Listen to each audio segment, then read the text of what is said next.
Welcome to week 3 of Jewish Backgrounds to the New Testament, early Hellenistic period. I wanted to do just a brief little conversation about the history of this period so that we can understand the most important genre that comes from this period, and that is apocalyptic, which is really kind of, it's a brand new sort of genre that arises out of this period.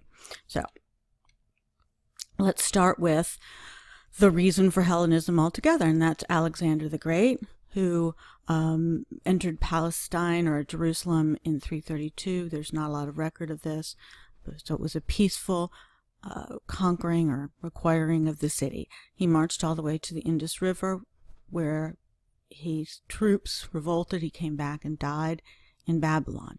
Then 10-20 year period, since he died without a successor, Alexander's generals fought over this broad empire from Macedonia to the Indus River, and this was a period of it was a very difficult period to live through in this region, as these generals conducted warfare with each other. But the two of the generals that are the most important to us.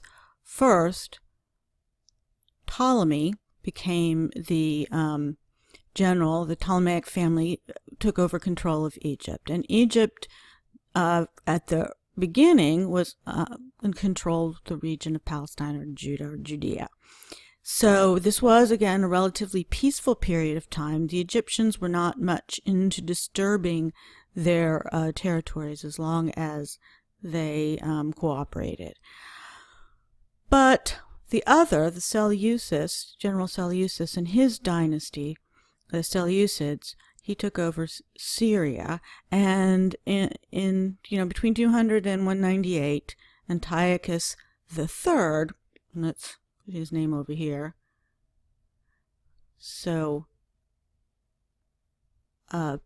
fought and eventually took over control of Jerusalem, and his reign, at least at the beginning, was not at all problematic for the Jews, the reigning upper crust of Jerusalem life. So it was a relatively peaceful period, although that began to change.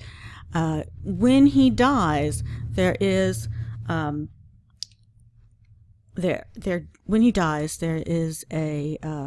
sort of problem with the succession, and we'll talk about that when we get to Daniel 7.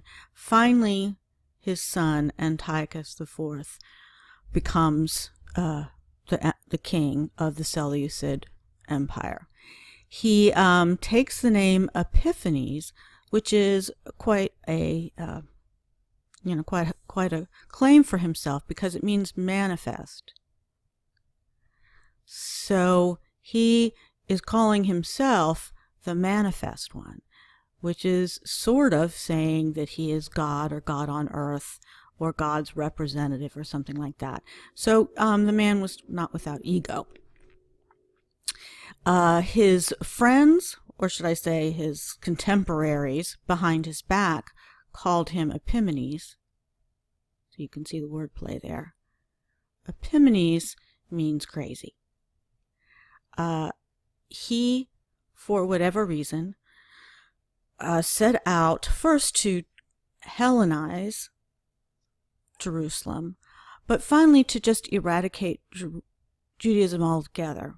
We don't know why, but this was his goal.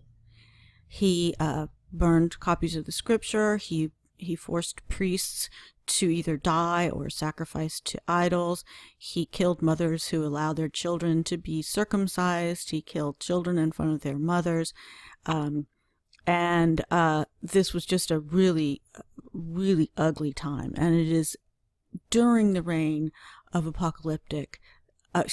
Antiochus, that we see books like Daniel and other of the more famous of the Jewish apocalyptic books.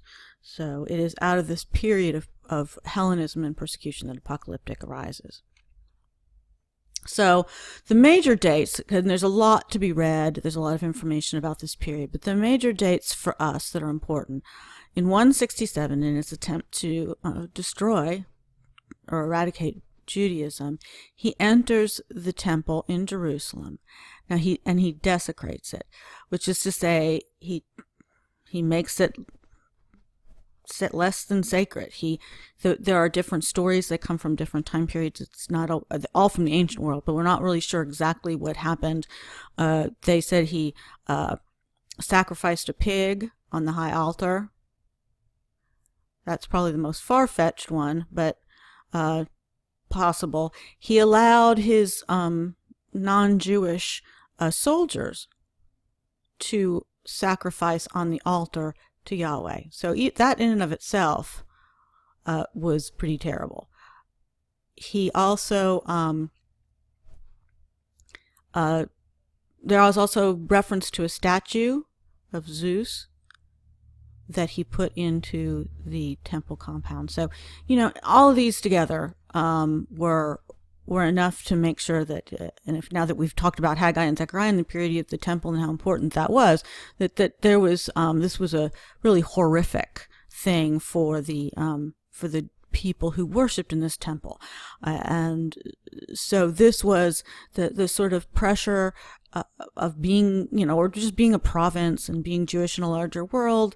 The sort of stories you see in Daniel 1-6 that don't advocate a lot of violence. This was more than many Jews could handle. And it led to something known as the Maccabean Revolt. The Maccabean Revolt began with a man named Mattathias, who was he was a priest in the temple, and he fled the city to the small town of Modin, which was his family home. When Antiochus's soldiers showed up in that town and attempted to force Mattathias and the other priests of the small town to sacrifice to the Roman gods, Mattathias killed the other Jew who was going to fold, and then he and his 5 sons fled into the wilderness and basically conducted a guerrilla warfare, or a revolt against the Antiochus. And again, it started as a just guerrilla warfare. They were fewer in numbers, fewer in weaponry, but the terrain is such that they managed to beat back Antiochus's soldiers until finally in 165 they entered the temple, and that is the rededication of the temple. This is also celebrated in the Jewish ritual of Hanukkah. So the lights, so that there was not enough oil, but it miraculously burned long enough, and so that's the story behind Hanukkah. So it's a relatively new holiday for the Jewish faith. So when let me go back here. He has 5 sons, the most famous of which was Judah. Judah was the basically the military man behind all of this family's revolt. He earned the name Maccabee, which means hammer. And so that is how it came to be known as the Maccabean Revolt, because of Judah and his military abilities.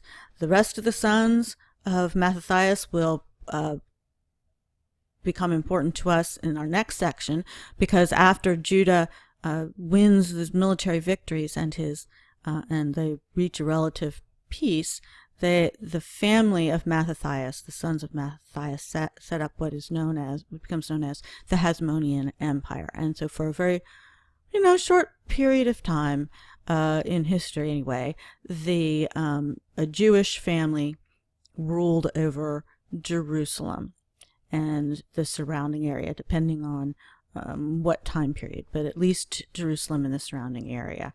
It's still conflicts within the Hasmonean family are what lead to the Roman takeover of Jerusalem in 62, which ends the Hasmonean dynasty.